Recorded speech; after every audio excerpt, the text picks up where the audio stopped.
지금도 살아계셔서 역사하시고 계신 주 아버지 하나님, 지난 3일 동안 함께하여 주시고 지금 이 저녁 수요 예배 기도에 예배드리게 허락하심을 감사드립니다. 이 시간 기도와 간구로 하나님 아버지 배울 때 함께하여 주시기 바랍니다. 11일은 특별히 다니엘 기도회로 예배드리게 하심과 은혜와 감동으로 저희들을 믿음의 성장이 있게 하심도 감사드립니다. 하나님 아버지, 주의 보혈 위에 세워주신 귀한 통영교회를 늘 사랑 함께 하여 주셔서 은혜와 진리가 충만한 교회가 되게 역사하여 주시옵소서. 믿음의 행위와 사랑의 수고와 인내로 섬김이 가득한 성도들로 삼아 주시옵소서. 이 시간 육체의 질병과 정신으로 여러 가지 문제로 고통받고 있는 성도들이 있습니다. 저의 모든 시간을 눈동자같이 지켜주신 성령님께서 각 심령마다 충만하게 임하여 모든 고통에서 자유함을 얻게 하시고 기쁨으로 주님을 찬양하는 삶에 될 수 있게 인도하여 주시옵소서. 이 시간 귀한 말씀으로 준비하신 목사님을 위하여 기도하오니 주님의 능력으로 함께하여 주시옵소서.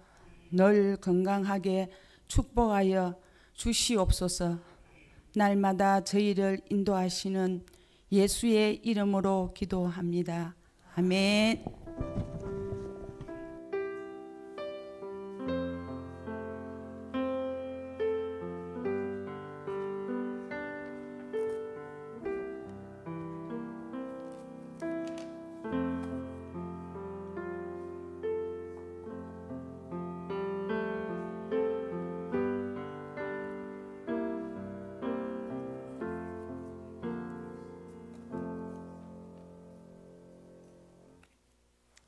하나님 말씀 민수기 35장 16절부터 34절까지입니다. 구약 성경 256쪽입니다. 민수기 35장 16절부터 34절까지 말씀 한 절씩 교독하겠습니다. 만일 철 연장으로 사람을 쳐 죽이면 그는 살인자니 그 살인자를 반드시 죽일 것이요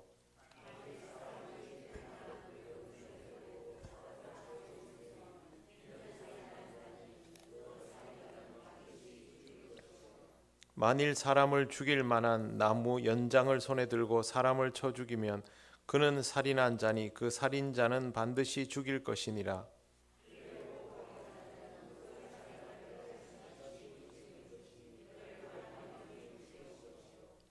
만일 미워하는 까닭에 밀쳐 죽이거나 기회를 엿보아 무엇을 던져 죽이거나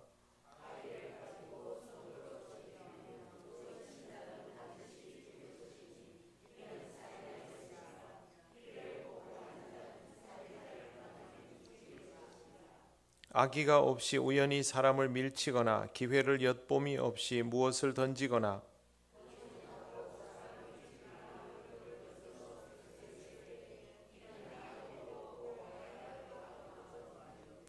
회중이 친 자와 피를 보복하는 자 간에 이 규례대로 판결하여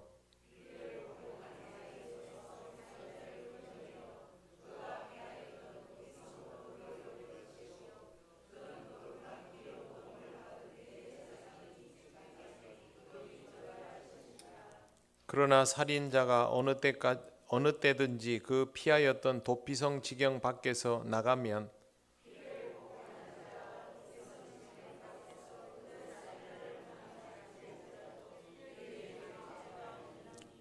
이는 살인자가 대제사장이 죽기까지 그 도피성에 머물러야 할 것임이라. 대제사장이 죽은 후에는 그 살인자가 자기 소유의 땅으로 돌아갈 수 있느니라.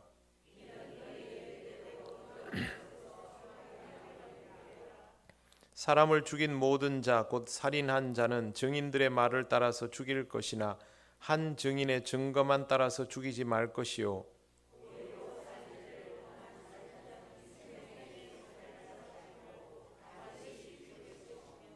또 도피성에 피한 자는 대제사장이 죽기 전에 속전을 받고 그의 땅으로 돌아가 거주하게 하지 말 것이니라.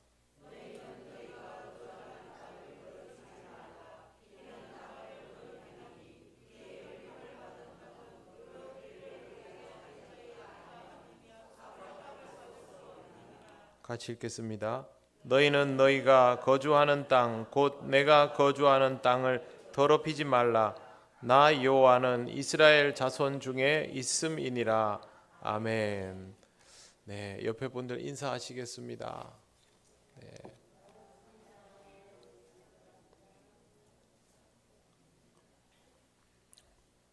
한 번만 더 인사를 하시겠습니다. 받은 은혜를 잘 유지합시다. 네. 기도드리겠습니다. 하나님 감사합니다. 수요기도회로 함께 모였습니다. 오늘부터 또 하나님 주신 말씀 우리가 함께 전하고 들으며 하나님 주신 풍성한 은혜 속에 지혜롭고 겸손한 성도 되게 하옵소서. 예수님 이름으로 기도드립니다. 아멘. 네, 다니엘 기도회를 계속 하다가 다니엘 기도회가 좀 너무 빨리 지나간 감이 있습니다. 제 개인적으로는 기도회를 하다가 수요 말씀을 다시 준비를 하면서 숨 고르기를 하고 다시 달릴 준비를 하는 그런 느낌이 제 개인적으로 들었습니다. 우리는 또 우리의 신앙의 경주를 하게 되지 않겠습니까? 충분히 은혜 받고 또 에너지도 충전을 했기 때문에 이 받은 은혜가 또 받은 영적인 에너지가 헛되지 않도록 여러분 스스로 잘 갈무리하시면서 그렇게 은혜를 유지하고 또 은혜를 활용할 수 있는 여러분들이 되시기를 바랍니다. 민수기 말씀으로 돌아왔습니다. 본문은 살인에 대한 규정입니다. 16절에 보시면 제일 먼저 나오는 오늘은 표현들이 다 그렇습니다. 만일 철 연장으로 사람을 죽이면 그는 살인자니 그 살인자를 반드시 죽일 것이요. 철 연장은 도구를 뜻하지만 사실상 사람을 죽일 수 있는 무기를 의미합니다. 당시는 아직 청동기 시대인데 철 연장으로 사람을 죽였다라고 표현되어 있으면 이것은 살인을 위하여 도구를 따로 준비했다라는 뜻이 됩니다. 즉 계획적이고 고의적인 살인을 했다라는 뜻입니다. 오늘 본문은 고의적인 살인에 대하여 계속해서 설명을 하고 있습니다. 그리고 고의적인 살인을 행한 자에 대하여서는 반드시 죽일 것이다 라는 하나님의 말씀이 기록되어 있습니다. 고의적인 살인을 행한 사람이 반드시 죽어야 하는 이유는 그 사람이 살인에 대하여 책임을 지지 않을 경우 이것이 개인의 문제로 끝나지 않고 집단과 집단 간의 싸움과 살육으로 번져 나가게 되기 때문입니다. 요즘은 이 친족 개념이 그래도 많이 약화되어 있지만 우리나라도 불과 얼마 전까지만 해도 친족과 시족 개념이 강하지 않았습니까? 그러면 고대 사회에서 친족, 시족, 혈족의 개념은 굉장히 강했을 겁니다. 근데 우리 식구 중에 한 명이 살해를 당했습니다. 그러면 당연히 보복을 하려고 들겠지요. 그러면 그 보복을 막아야 하는 입장이 생기게 되고 그러다 보면 시족과 시족 간에 부족과 부족 간에 싸움이 일어나고 거기서 사람들이 더 죽어나가기 시작하면 결국에는 그것이 전쟁이 되고 마는 것입니다. 하나님을 믿는 히브리 민족 안에서 형제와 자매로 살아가야 할 이 사람들 사이에서 한 번 일어난 살인으로 인하여 보복이 이루어지고 그것이 지파 간의 전쟁이 된다면 굉장히 심각한 상황으로 초래되게 됩니다.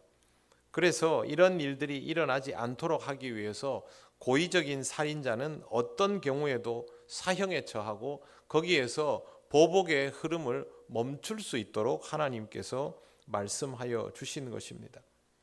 하나님은 고의적인 살인자를 절대 용서하지 않으셨다라는 전제를 기억하고 오늘 말씀을 보시기 바랍니다.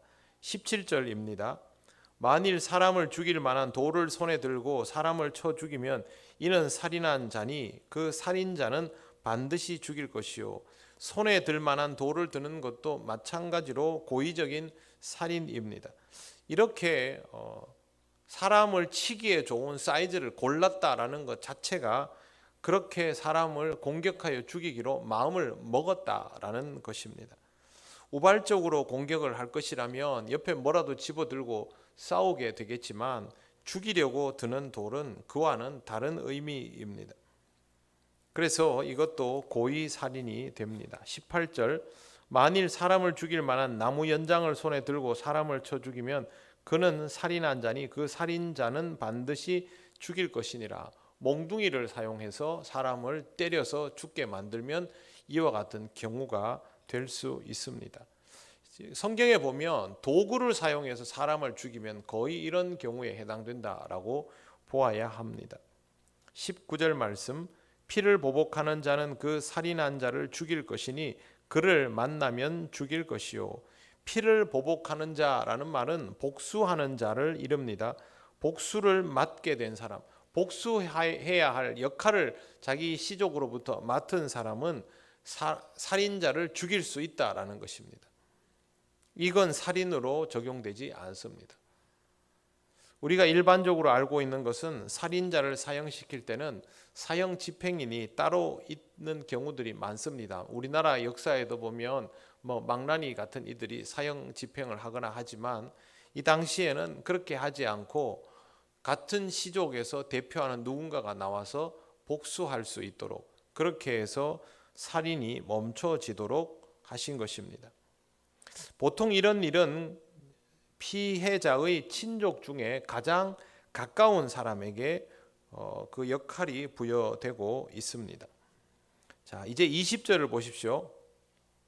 만일 미워하는 까닭에 밀쳐 죽이거나 기회를 엿보아 무엇을 던져 죽이거나 악의를 가지고 손으로 쳐 죽이면 그 친자는 반드시 죽일 것이니 미워서 밀쳐 죽인다라는 말은 밉다라는 것과 또 밀쳐서 죽인다라는 것과 그럴 만한 장소에까지 도달한다는 것이 다 합쳐져 있습니다. 아무 데서나 사람을 민다고 그 사람이 죽지는 않죠. 그런데 한 번만 밀면 떨어지거나 한 번만 밀면 위험한 곳에 부딪히게 돼서 죽을 위험이 있다는 것을 알고도 그렇게 민다면, 비탈길을 가다가 밀어버린다면, 낭떠러지 옆을 지나다가 밀어버린다면 그건 단번에 죽을 수 있지 않습니까? 그럴 때는 고의 살인이 될 수 있는 것이죠. 그리고 기회를 엿보아 던진다는 건 이렇게 생각하면 됩니다. 성 위에 성루 같은 데 이렇게 있다가 자기가 죽이고 싶은 대상이 지나가면 그 위에서 이렇게 보고 돌을 던져버리는 것이죠. 그러면 사람들의 시선이 없는 사이에 그렇게 사람을 죽일 수도 있게 됩니다. 이것도 고의 살인인 것이죠. 악의를 가지고 손으로 쳐 죽인다는 것도 사람 싸우는데 그냥 싸우는 정도에서 끝나는 것이 아니라 때려서 사람을 죽이는 거죠. 보통은 싸움을 하다가도 상대방이 쓰러지면 멈추는 것이지만 그렇게 주먹으로 때려서 사람을 죽이는 살인범들도 나오지 않습니까? 이와 같은 경우들을 뜻합니다. 이것들은 모두 고의적인 살인으로 간주하고 있고 그건 사형입니다. 21절을 보시면 이렇게 되어 있습니다. 악의를 가지고 손으로 쳐 죽이면 그 친자는 반드시 죽일 것이니 중요한 것은 악의입니다. 악의. 이런 마음을 고의성이라고 이야기하는 것입니다. 22절 이하에는 악의가 아닌 경우를 열거하고 있습니다. 악의가 없이 우연히 사람을 밀치거나 기회를 엿봄이 없이 무엇을 던지거나 그냥 집에 있다가 집안에 이렇게 마당에 돌 있는 거 보면서 밖으로 담벼락 너머로 던졌는데 밖에서 누가 지나가다가 맞았다거나 그렇게 해서 죽었다거나 이런 경우들을 의미합니다. 사람을 죽일 만한 돌을 던져서 죽였을 때에 이는 악의도 없고 해하려 한 것도 아닌즉이라고 되어 있습니다. 일반적으로 이렇게 고의성이 없는 경우 과실이죠. 과실에 의해서 사람이 죽게 되면 법적인 용어로는 과실치사입니다. 우리나라 법의 과실치사는 2년 이하의 금고나 700만 원 이하의 벌금입니다. 살인의 고의적인 살인은 이거보다 형량이 엄청나게 무겁습니다. 거기에 비하면 이런 그 과실에 의한 사망 사고는 형량이 아주 가벼워집니다. 오늘 성경 말씀에도 딱 그와 같은 정도의 무게로 실려져 있습니다. 처벌을 보면 24절에 그렇게 되어 있습니다. 24절 한번 보십시오. 회중이 친 자와 피를 보복하는 자 간에 이 규례대로 판결하여 라고 되어 있습니다. 여기에 회중이라는 단어가 나오는데요, 여기에 나오는 이 회중이라는 단어가 굉장히 중요합니다. 회중 그러면 우리는 그냥 이렇게 모여있는 사람을 생각할 수 있는데 그게 아니라 여기에 있는 회중은 지정된 장소에 구체적인 목적을 가지고 모인 사람들을 뜻합니다. 그러니까 이 재판에서 영향력을 행사하기 위하여 모인 회중이라서 실제로는 각 지파에서 선발된 대표 형식을 가진 겁니다. 법정에서 권한을 행사할 수 있는 대표로서의 회중이지 이스라엘 백성 60만 장정을 모아놓고 그렇게 하는 게 아니라는 뜻입니다. 한마디로 말해서 이 회중은 재판에 맞도록 세워진 각 지파의 대표자들이라고 할 수 있습니다. 배심원 제도랑 약간 비슷한 느낌이 나지만 배심원이 어떤 지역의 대표는 아니지 않습니까? 그냥 사람들을 이렇게 선발해 낸 것이지만 이거는 대표의 성격이 강합니다. 왜 각 지파별로 아니면 그 지역의 대표들을 세워서 판결하게 되었을까요? 회중을 세운 이유는요, 판결이 개인적인 살인에 대한 판결이 개인적인 차원의 문제가 아니라 민족 공동체 전체의 정체성에 관한 문제이기 때문에 그렇게 한 겁니다. 처음에 살인했을 때 보면 제일 먼저 염려하는 게 뭡니까? 복수가 연장되는 거죠. 한 명이 죽이면 상대방이 죽이고 그러면 시족 간의 전쟁이 되고 그걸 막으려고 하지 않습니까? 하나님이. 그럼 이것도 똑같습니다. 이 살인이 개인적인 차원이 아니라 공동체 전체의 문제이기 때문에 이걸 개인적인 문제로만 보지 말아라. 이 판결에 대해서 모두가 의식하여라. 살인이 가지는 무거움에 대해서 공동체 전체가 느껴라. 그걸 하나님께서 주시기 위해서 일부러 이와 같은 방식의 판단을 하게 하신 겁니다. 겉보기에 히브리 민족은 다른 사람들과 다른 민족들과 별로 구별이 되지 않아 보입니다만 실제로 히브리 민족은 다른 민족과는 완전히 다른 성향을 가지고 있습니다. 다른 민족은 군사적인, 정치적인, 경제적인 집단이죠. 그렇지 않습니까? 어느 민족이든 국가이든 다 그렇죠. 군사적이고 정치적이고 경제적인 집단이죠. 그런 군사와 정치와 경제적인 목적에 따라서 종교를 가져다 쓰는 것이 일반적인 민족의 특징이지만 이스라엘 민족은 어떻습니까? 종교적인 기반 위에서 필요에 따라 군사적이고 정치적이고 경제적인 걸 하지 군사, 정치, 경제가 하부 구조가 아니라는 말입니다. 그러니 겉보기에는 똑같아 보여도 실제로 이스라엘 공동체는 다른 민족과는 완전히 다른 성격을 가지고 있습니다. 결국 하나님께서 이 민족을 하나로 묶어놓고 도덕적인 부담을 느끼게 하기 위해서 살인에 대한 판결도 당사자들만 모아놓고 재판을 하고 언도를 하는 것이 아니라 각 민족의 대표들을 모아놓고 이게 온 민족의 숙제가 되도록 그렇게 하는 겁니다. 여러분 실제로 그 재판 과정과 사형을 언도하는 과정을 공개해 보십시오. 공개 법정으로 국민들이 볼 수 있도록. 그럼 어떻게 될까요? 그걸 보고 있으면요, 그 살인에 대한 의식과 부담을 온 국민이 다 짊어지게 됩니다. 보고 그런 생각하지 않겠습니까? 이 판결은 정당한가? 저 사람의 증언은 믿을 만한가? 저 증거는 확실한가? 그러면서 계속 살인에 대한 생각을 합니다. 살해당한 사람의 가족을 보게 되고 살인의 의미를 다시 생각하게 되고 온 국민이 부담을 가지게 되죠. 요즘 같은 이 시대의 정서와 정신 상태로 온 국민이 이런 부담을 짊어지면 아마 히스테리가 더 심해질 겁니다. 그렇게는 하지 않죠. 그래서 하지만 이 시대의 하나님의 백성은 하나님께서 이 부담을 짊어지도록 사람의 목숨을 앗아가는 것에 대한 무게를 두려워하고 느낄 수 있도록 의도적으로 이렇게 재판을 구성하여 놓으셨다라는 것을 잘 볼 필요가 있습니다. 그래서 여기에서 회중이라는 단어가 의미하는 것이 그냥 일반 무리가 아니라 백성의 대표라는 것이 아주 중요해집니다. 지금 우리는 법체계의 완성도가 높은 시대를 살아가고 있습니다. 죄를 지으면 처벌해야 한다라는 목소리는 매우 높지만 그렇게 완성도 높은 법체계를 가지고 있으면서도 범죄가 줄어들 기미는 보이지 않습니다. 그나마 다행한 것은 우리나라가 다른 나라에 비해서 상대적으로 치안이 좋다, 범죄율이 좀 낮다라는 정도인데 그럼에도 불구하고 흉포한 살인 범죄는 계속 일어나고 있습니다. 살인 사건을 비롯한 각종 범죄는 개인의 문제로 남아 있으면 영원히 근절되지 않고 계도도 되지 않습니다. 사회적인 문제로 받아들이고 해법을 함께 찾아 나갈 때에 조금이라도 더 나은 상황으로 나갈 수 있게 됩니다. 지금 우리가 21세기를 살아가고 있으면서도 이 살인의 숙제를 해결하지 못하고 있지 않습니까? 그래서 사회 문제입니다.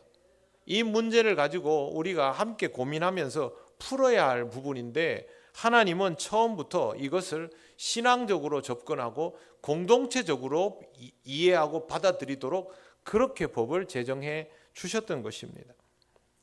하나님이 정하여 주신 법은 참 놀랍습니다. 24절 25절 보십시오. 회중이 친자와 피를 보복하는 자 간에 이 규례대로 판결하여 피를 보복하는 자의 손에서 살인자를 건져내어 그가 피하였던 도피성으로 돌려보낼 것이요.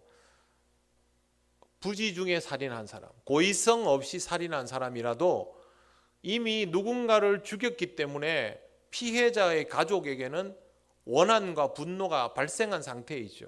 그러면 복수를 다짐할 수밖에 없고 복수를 하려고 들 것입니다. 그런 사람을 위하여 하나님께서 레위인들의 성에 도피성을 마련하고 피할 수 있도록 길을 내어 주셨는데 그 도피성의 용도가 바로 여기에 나오고 있습니다. 그런데 이 사람은요, 도피성으로 들어가면 규칙이 있습니다. 27절, 28절 보십시오. 피를 보복하는 자가 도피성 지경 밖에서 그 살인자를 만나 죽일지라도 피 흘린 죄가 없나니 이는 살인자가 대제사장이 죽기까지 그 도피성에 머물러야 할 것임이라. 대제사장이 죽은 후에는 그 살인자가 자기 소유의 땅으로 돌아갈 수 있느니라. 도피성에 들어가면 죽지 않습니다. 그런데 이 사람은 도피성 밖으로 못 나옵니다. 내 가족의 원수가 도피성 안에 있습니다. 그러면 어떻게 될까요? 저기 들어갔으니까 할 수 없지 이럴까요? 그렇지 않습니다. 원한을 가진 사람은 도피성 밖에서 그 사람을 예의주시하고 있습니다. 왜? 갇혀 있는 사람이기 때문에. 도피성은요, 고의성 없이 살인을 하게 된 사람을 보호해 주는 방법이기도 하지만 살인자이잖아요. 그래도 죄 지은 사람이죠. 죄 지은 사람에게 자유를 제한하는 감옥이기도 합니다. 그러니까 이 사람은 여기에서 보호를 받지만 이 성을 벗어날 수는 없는 겁니다. 벗어나면 복수를 기다리고 있던 피해자의 가족이 얼마든지 죽일 수 있습니다. 그리고 그렇게 죽이면 죄가 없습니다. 안 죽으려면 어떻게 해야 됩니까? 성을 벗어나지 말아야 된다는 거죠. 그런데 지난번에 말씀드린 것처럼 레위인들의 성이 다른 성에 비해서 큽니까 작습니까? 아주 작습니다. 그러니 감옥이죠. 레위인들은 자기 집이죠. 레위인도 아닌 사람이 레위 지파의 성 안에서 살아가야 하는데 언제까지 사느냐? 대제사장이 죽을 때까지. 대제사장이 죽으면 그 사람의 죽음이 피 흘림에 대한 속죄의 역할을 합니다. 그래서 그 사람의 죄가 그때 사면이 되는 겁니다. 근데 내가 살인을 저지르고 도피성에 들어갔는데 대제사장이 죽을 날이 아주 멀었다. 그럼 나는 평생 감옥에서 지내야 되는 겁니다. 그러다가 너무 깝깝해서 잠시만 나가보겠다. 나갔다가는 도피성 밖에서 자기 가족의 원수를 갚기 위해서 정말 노숙하면서 때를 기다리고 있는 그 사람들에게 걸리면 그냥 죽는 거죠. 그래서 이 사람들은 나가지 못합니다. 고의적인 살인이 아니기 때문에 사형당하지는 않지만, 그러나 살인했기 때문에 죄인으로서는 살아야만 하는 그런 장치를 하나님께서 만들어 놓으셨던 것입니다. 사람 죽인 것에 대한 죄책감을 가지고 그 부담을 안고 생명의 위협을 느끼면서 그렇게 살아라는 겁니다. 29절, 이는 너희의 대대로 거주하는 곳에서 판결하는 규례라. 너희의 대대로 거주하는 곳에서 판결하는 규례라는 말은 특정 지역이나 특정 시대에나 특정한 상황에서 한시적으로 적용되는 것이 아니라 모든 세대, 모든 지역에서 변함없이 적용되어야 하는 법임을 선포하신 것입니다. 다른 국가들은요, 고대 사회에는 이런 식의 법 체계가 발달이 돼 있지를 않습니다. 그런데 중동 지방의 법들은 좀 발달되어 있긴 하지만 히브리 민족이 이런 법을 가지고 있다는 것은 참 말로 설명하기가 어렵습니다. 다른 민족은 일찌감치 국가 체제가 발달되어 있었고 그 시스템에서 여러 법전들이 나올 수도 있지만, 이 사람들은 이집트에서 이집트 본토민들과 함께 같은 수준의 생활을 했던 사람도 아니고 자기들끼리 고립되어 있던 민족이고 자기들이 가지고 있는 시스템도 없었고, 하나님이 광야에 나와가지고 제도를 만들고 법을 만들어 주신 것이 전부인데, 놀라운 일은 여기에서 하나님이 명령하시고 선포하신 이 법들이 예수님 시대에도 거의 손댄 것 없이 그대로 시행되고 있었다는 겁니다. 중간에 사사시대도 있고 왕정시대도 있고 나라가 있었다 없었다를 몇 번 반복하고 포로도 다녀오고 또 페르시아의 통치도 받고 여러 통치를 받았지만 이 민족은 이 법을 계속 가지고 있는 겁니다. 하나님의 말씀을 손대지 않고 이 법들을 지켜왔던 것을 볼 수 있습니다. 자, 또 하나가 있습니다. 30절 이제 한번 보십시오. 사람을 죽인 모든 자, 곧 살인한 자는 증인들의 말을 따라서 죽일 것이나 한 증인의 증거만 따라서 죽이지 말 것이요. 증거가 아니고 증인입니다. 증인인데 한 증인으로는 죽일 수 없도록 되어 있습니다. 한 사람이 위증하면 그 사람 때문에 사람이 목숨을 잃을 수 있지 않습니까? 그런 일을 방지했습니다. 그래서 신약 시대에 보시면 어떻습니까? 법정에서는 반드시 두세 사람 이상의 증인이 있어야 하도록 되어 있지 않습니까? 그 시스템이 여기서부터 시작되고 있는 겁니다. 예수님 시대부터 여기까지의 간격이 얼마나 뭡니까? 1500년입니다. 1500년 전에, 지금부터 3500년 전에 이러한 시스템이 만들어져 있었던 것입니다. 사형은 가볍게 내려질 수 있는 언도가 아닙니다. 사람을 죽인 것도 엄청난 죄이지만 그 사람으로 인하여 또 다른 사람이 죽게 되는 것도 그만큼 무거운 것이기 때문에 함부로 판결되어서는 안 된다라는 것을 하나님께서 이렇게 명령하고 법으로 세워주셨던 것입니다. 다시 한번 말씀이 정리됩니다. 31절, 고의로 살인죄를 범한 살인자는 생명의 속전을 받지 말고 반드시 죽일 것이며 고의적인 살인자는요, 보석이 적용되지 않습니다. 돈으로 풀려날 수 없습니다. 고의성이 발견되었다, 증인이 두세 사람 나왔다, 그러면 무조건 사형입니다. 그렇기 때문에 이 법이 그만큼 무겁다는 것이고요. 아주 중요한 개념이 나옵니다. 33절, 너희는 33절 한번 같이 한번 읽어보겠습니다. 찾아서 보십시오. 시작. 너희는 너희가 거주하는 땅을 더럽히지 말라. 피는 땅을 더럽히나니 피 흘림을 받은 땅은 그 피를 흘리게 한 자의 피가 아니면 속함을 받을 수 없느니라. 아멘. 하나님께서 우리의 죄를 사하여 주실 때도 예수 그리스도의 피로 대속하여 주셨죠. 그걸 보면 하나님께 이 가치가 아주 선명하다는 것을 알 수 있습니다. 하나님은 있는 걸 없다고 하시지 않습니다.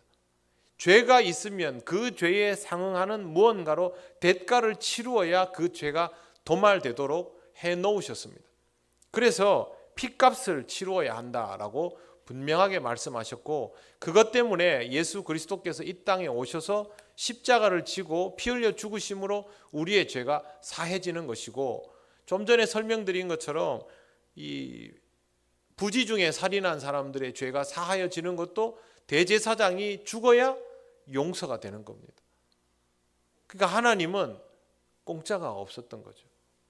죄는 반드시 대가를 치루어야 한다. 이게 하나님이 가르쳐 주신 명백한 규칙입니다. 그러니 우리도 이런 말씀을 보면서 죄가 있다면 그 죄는 하나님 앞에서 회개해야 되고 그 죄에 대한 값도 치루어야 한다라는 것을 잊지 말아야 하는 것이죠. 34절에 중요한 개념이 나옵니다. 너희는 너희가 거주하는 땅 곧 내가 거주하는 땅을 더럽히지 말라. 나 여호와는 이스라엘 자손 중에 있음이니라.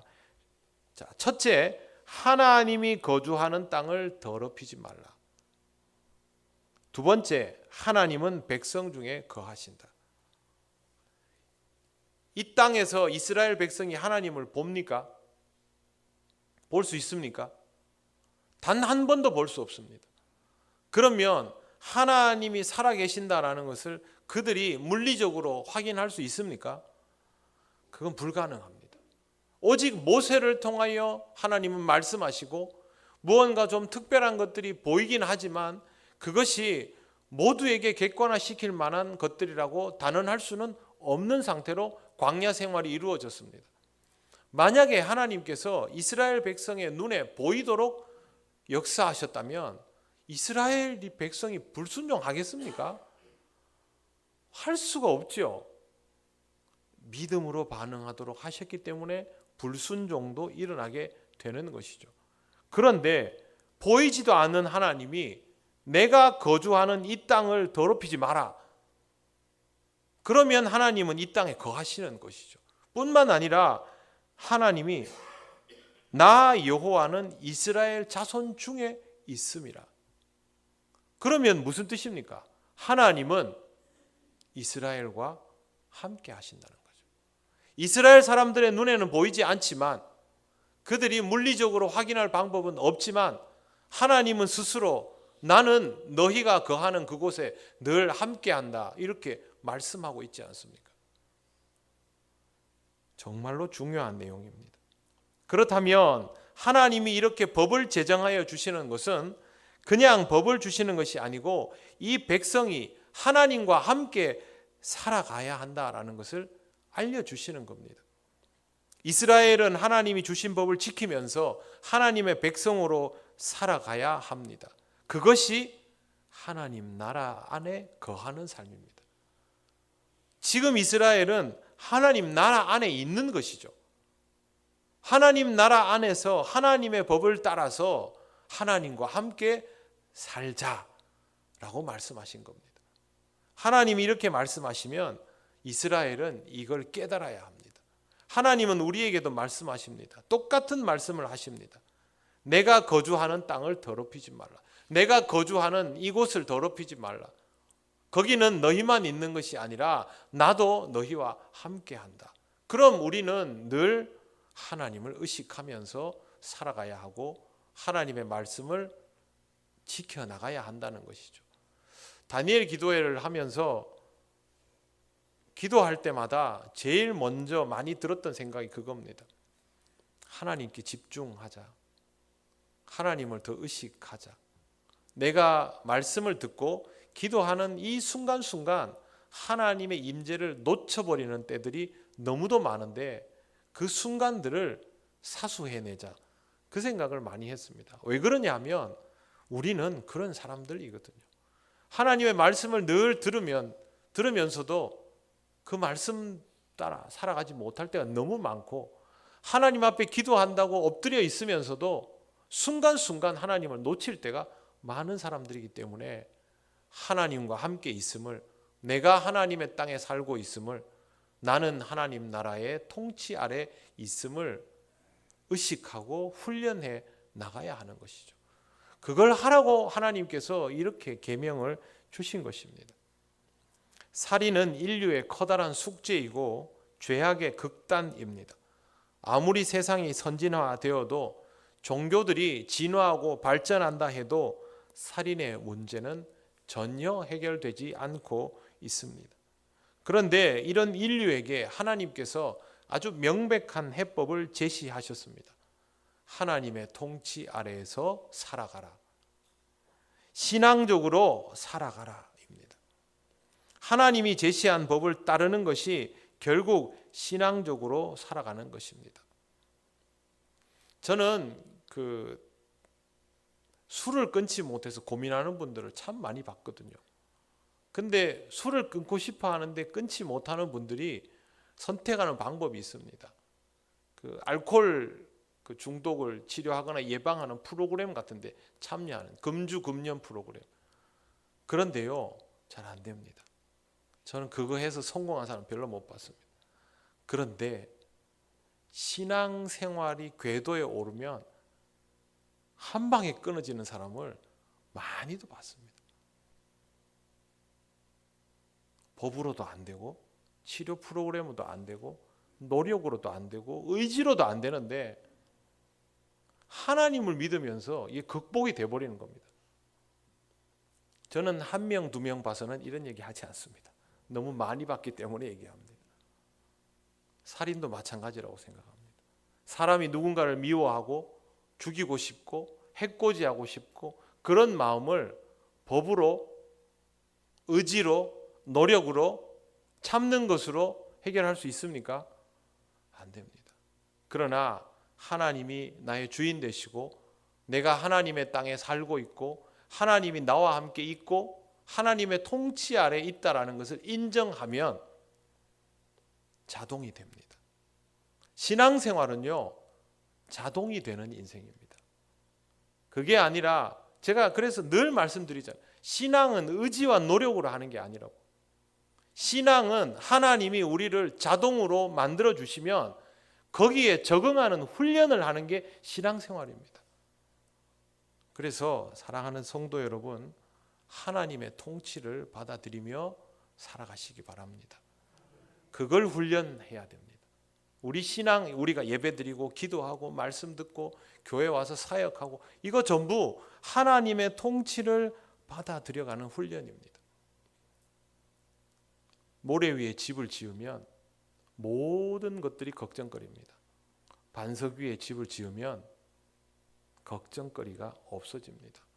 신앙생활을 불안정하게 하려 하지 마시고 근본적으로 하나님의 통치 위에서 살아가리라, 그렇게 마음을 먹고 살아가시기 바랍니다. 우리가 직접적인 살인자는 아니지만 우리의 마음에도 죄악된 것들이 얼마든지 많습니다.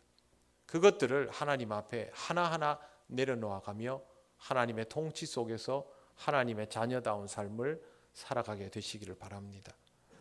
기도드리겠습니다. 우리가 하나님 말씀에 순종하며 살려고 하지만 하나님의 법을 따르는 것은 생각보다 굉장히 어렵습니다. 특히 결정적일 때 신앙적이지 못한 경우들이 너무 많고 감정에 종속되고 죄를 저지르기도 합니다. 우리가 이 죄로부터 자유로워지는 방법은 하나님의 통치를 따르는 것밖에 없고, 그건 믿음 없이는 못할 일입니다.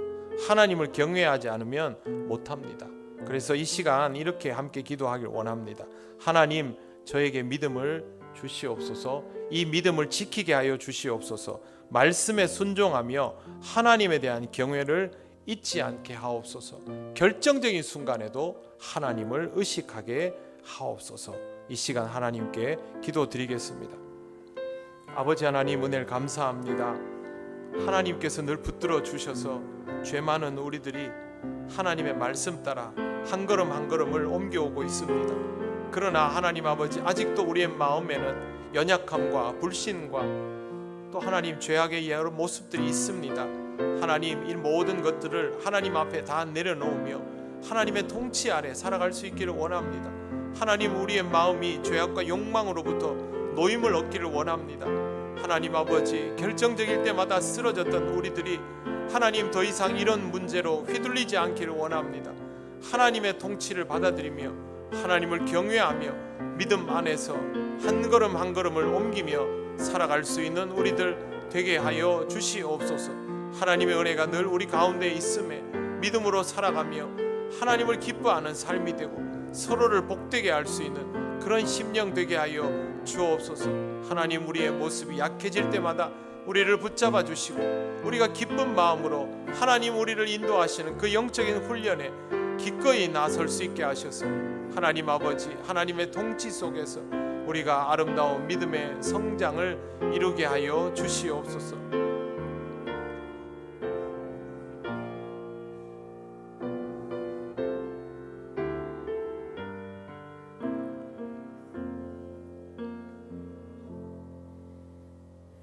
하나님 아버지, 우리의 연약한 믿음을 지켜 주시옵소서. 말씀을 듣고 교회를 오래 다녀도 하나님, 우리의 믿음은 결정적인 순간에 무너질 때가 너무 많음을 고백합니다. 언제나 살아계신 하나님을 믿고 의지하며 하나님의 임재 가운데 살아가고 있음을 인정하며 하나님을 경외하며 하나님의 통치 속에서 순종하며 살아갈 수 있기를 원합니다. 우리의 욕망이 일어날 때마다 주께서 권능으로 눌러주시고 우리로 하여금 주님 앞에 무릎을 꿇는 심령이 될 수 있도록 역사하여 주시옵소서.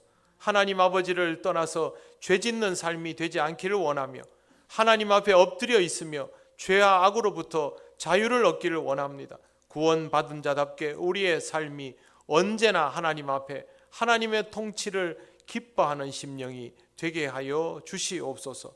하나님, 우리를 인도하여 주심을 믿고 감사드리며 예수님 이름으로 기도드립니다.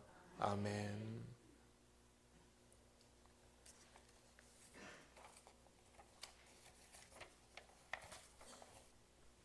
네, 교회 소식 전하겠습니다.